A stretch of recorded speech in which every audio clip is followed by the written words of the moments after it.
بسم اللہ الرحمن الرحیم۔ السلام علیکم ورحمۃ اللہ وبرکاتہ۔ اللہ باقی کے تمام معزز ناظرین، آج ہم آپ کو حضرت موسیٰ علیہ السلام اور حضرت خضر علیہ السلام کی ملاقات کا واقعہ بتانے جا رہے ہیں۔ حضرت موسیٰ علیہ السلام بنی اسرائیل کو واعظ سنانے کے لیے کھڑے ہوئے تو ان سے پوچھا گیا کہ انسانوں میں سب سے زیادہ علم کسے ہے؟ انہوں نے فرمایا کہ مجھے۔ اللہ تعالیٰ نے انہیں وحی کے ذریعے بتایا کہ دو دریاؤں کے سنگم پر میرا ایک بندہ ہے جو تم سے زیادہ علم رکھتا ہے۔ حضرت موسیٰ علیہ السلام نے عرض کیا، اے رب، میں ان تک کیسے پہنچ پاؤں گا؟ اللہ تعالیٰ نے بتایا کہ اپنے ساتھ ایک مچھلی لے لو اور اسے زنبیل میں رکھ لو، وہ جہاں گم ہو جائے، زندہ ہو کر دریا میں کھو جائے، بس میرا وہ بندہ وہیں ملے گا۔ چنانچہ آپ نے مچھلی لی اور زنبیل میں رکھ کر روانہ ہوئے۔ آپ کے ساتھ آپ کے خادم یوشع بن نون بھی تھے۔ جب یہ دونوں چٹان کے پاس آئے تو سر رکھ کر سو گئے۔ ادھر مچھلی زنبیل میں تڑپی اور اس سے نکل گئی اور اس نے دریا میں اپنا راستہ پا لیا۔ مچھلی جہاں گری تھی اللہ تعالیٰ نے وہاں پانی کی روانی کو روک دیا اور پانی ایک تاخ کی طرح اس پر بن گیا۔ پھر وہ دونوں دن اور رات کا جو حصہ باقی تھا اس میں چلتے رہے۔ دوسرے دن حضرت موسیٰ علیہ السلام نے اپنے خادم سے کہا کہ اب کھانا لاؤ، ہم کو سفر نے بہت تھکا دیا۔ موسیٰ علیہ السلام اس وقت تک نہیں تھکے جب تک وہ اس مقام سے نہ گزر چکے جس کا اللہ تعالیٰ نے انہیں حکم دیا تھا۔ اب ان کے خادم نے کہا، آپ نے نہیں دیکھا جب ہم چٹان کے پاس تھے تو مچھلی سے متعلق بتانا بھول گیا تھا اور صرف شیطان نے یاد رہنے نہیں دیا۔ اس نے تو عجیب طریقے سے اپنا راستہ بنا لیا تھا۔ حضرت موسیٰ علیہ السلام اور ان کے خادم کو مچھلی کا جو نشان پانی میں اب تک موجود تھا دیکھ کر تعجب ہوا۔ حضرت موسیٰ علیہ السلام نے فرمایا کہ یہ وہی جگہ تھی جس کی تلاش میں ہم تھے۔ چنانچہ دونوں حضرات پیچھے اسی راستے سے لوٹے۔ بیان کیا کہ دونوں حضرات پیچھے اپنے نقش قدم پر چلتے چلتے آخر اس چٹان تک پہنچ گئے۔ وہاں انہوں نے دیکھا کہ ایک صاحب کپڑے میں لپٹے ہوئے بیٹھے ہیں۔ حضرت موسیٰ علیہ السلام نے انہیں سلام کیا۔ موسیٰ علیہ السلام نے فرمایا کہ میں موسیٰ علیہ السلام ہوں۔ پوچھا، بنی اسرائیل کے موسیٰ علیہ السلام؟ فرمایا کہ جی ہاں، آپ کے پاس اس غرض سے حاضر ہوا ہوں تاکہ جو ہدایت کا علم آپ کو حاصل ہے وہ مجھے بھی سکھا دیں۔ حضرت خضر علیہ السلام نے فرمایا، موسیٰ علیہ السلام، آپ میرے ساتھ صبر نہیں کر سکتے؟ مجھے اللہ کی طرف سے ایک خاص علم ملا ہے جسے آپ نہیں جانتے۔ اسی طرح آپ کو اللہ کی طرف سے جو علم ملا ہے وہ میں نہیں جانتا۔ حضرت موسیٰ علیہ السلام نے کہا، کیا میں آپ کے ساتھ رہ سکتا ہوں؟ خضر علیہ السلام نے کہا، آپ میرے ساتھ صبر نہیں کر سکتے ہیں اور آپ اس پر صبر بھی کیسے کر سکتے ہیں جس کے بارے میں آپ کو علم ہی نہ ہو؟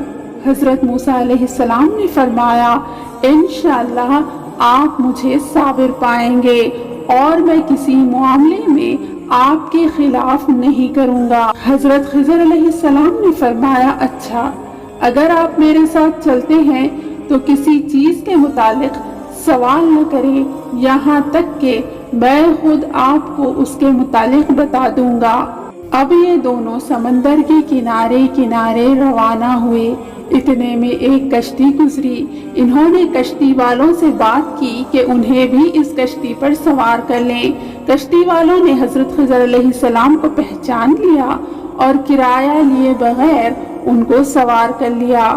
جب یہ دونوں کشتی پر بیٹھ گئے، اسی عرصے میں ایک چڑیا کشتی کے کنارے آ کے بیٹھ گئی اور اس نے اپنی چونچ کو دریا میں ڈالا تو حضرت خضر علیہ السلام نے موسیٰ علیہ السلام سے کہا کہ میرا اور آپ کا علم اللہ کے علم کے مقابلے میں اس سے زیادہ نہیں ہے جتنا اس چڑیا نے اپنی چونچ میں دریا کا پانی لیا ہے۔ بیان کیا کہ پھر حضرت خضر علیہ السلام نے کلہاڑے سے کشتی کا ایک تختہ نکال ڈالا۔ حضرت موسیٰ علیہ السلام نے دیکھا تو حضرت خضر علیہ السلام سے کہا کہ ان لوگوں نے ہمیں بغیر کسی کرائے کے اپنی کشتی میں سوار کر لیا تھا اور آپ نے انہی کی کشتی چیر ڈالی تاکہ سارے مسافر ڈوب جائیں۔ بلا شبہ آپ نے یہ بڑا ناگوار کام کیا ہے۔ حضرت خضر علیہ السلام نے فرمایا، میں نے آپ سے پہلے ہی نہ کہا تھا کہ آپ میرے ساتھ صبر نہیں کر سکتے۔ حضرت موسیٰ علیہ السلام نے فرمایا، جو بات میں بھول گیا تھا اس پر آپ مجھے معاف کر دیں اور میرے معاملے میں تنگی نہ کریں۔ حضرت موسیٰ علیہ السلام نے بھول کر انہیں ٹوکا تھا۔ جب یہ دونوں سمندر سے نکلے تو ایک بچے کے پاس سے گزرے جو دوسرے بچوں کے ساتھ کھیل رہا تھا۔ خضر علیہ السلام نے اس بچے کا سر اپنے ہاتھ میں لیا اور اسے اپنے ہاتھ سے کاٹ دیا۔ حضرت موسیٰ علیہ السلام اس پر بولے، آپ نے ایک بے گناہ کی جان بغیر کسی جان کے بدلے کے لے لی، یہ آپ نے بڑا ناپسند کام کیا ہے۔ خضر علیہ السلام نے فرمایا، میں تو پہلے ہی کہہ چکا تھا کہ آپ میرے ساتھ صبر نہیں کر سکتے۔ حضرت موسیٰ علیہ السلام نے کہا، اگر میں نے اس کے بعد پھر آپ سے کوئی سوال کیا تو آپ مجھے ساتھ نہ رکھیے گا، آپ میرا بار بار عذر سن چکے ہیں، اس کے بعد میرے لیے بھی عذر کا کوئی موقع ہی نہیں رہے گا۔ پھر دونوں روانہ ہوئے، یہاں تک کہ ایک بستی میں پہنچے اور بستی والوں سے کہا کہ ہمیں اپنا مہمان بنا لو، لیکن انہوں نے میزبانی سے انکار کر دیا۔ پھر انہیں بستی میں ایک دیوار دکھائی دی جو بس گرنے ہی والی تھی، دیوار جھک رہی تھی۔ خضر علیہ السلام کھڑے ہوئے اور دیوار اپنے ہاتھ سے سیدھی کر دی۔ موسیٰ علیہ السلام نے کہا، ان لوگوں کے یہاں ہم آئے اور ان سے کھانے کے لیے کہا، لیکن انہوں نے ہماری میزبانی سے انکار کر دیا۔ اگر آپ چاہتے تو دیوار کے اس سیدھا کرنے کے کام پر ان سے اجرت لے سکتے تھے۔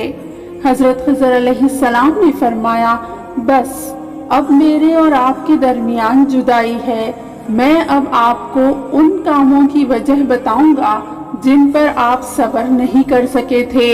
اس کشتی کا معاملہ یہ ہے کہ وہ چند غریب آدمیوں کی تھی جو دریا میں محنت مزدوری کرتے تھے۔ میں نے چاہا کہ اس کو عیبدار کر دوں، کیونکہ آگے ایک ایسے بادشاہ کا علاقہ تھا جو ہر کشتی کو زبردستی چھین لیتا تھا۔ رہا وہ لڑکا تو اس کے والدین مومن تھے۔ ہمیں اندیشہ ہوا کہ یہ لڑکا اپنی سرکشی اور کفر سے ان کو تنگ کرے گا، اس لیے ہم نے چاہا کہ ان کا رب اس کے بدلے میں ان کو ایسی اولاد دے جو اخلاق میں بھی اس سے بہتر ہو اور جس سے صلہ رحمی بھی زیادہ متوقع ہو۔ اور اس دیوار کا معاملہ یہ ہے کہ یہ 2 یتیم لڑکوں کی ہے جو اس شہر میں رہتے ہیں۔ اس دیوار کے نیچے ان بچوں کے لیے ایک خزانہ مدفون ہے اور ان کا باپ ایک نیک آدمی تھا، اس لیے تمہارے رب نے چاہا کہ یہ دونوں بچے بالغ ہوں اور اپنا خزانہ نکال لیں۔ یہ تمہارے رب کی رحمت کی بنا پر کیا گیا ہے، میں نے کچھ اپنے اختیار سے نہیں کیا۔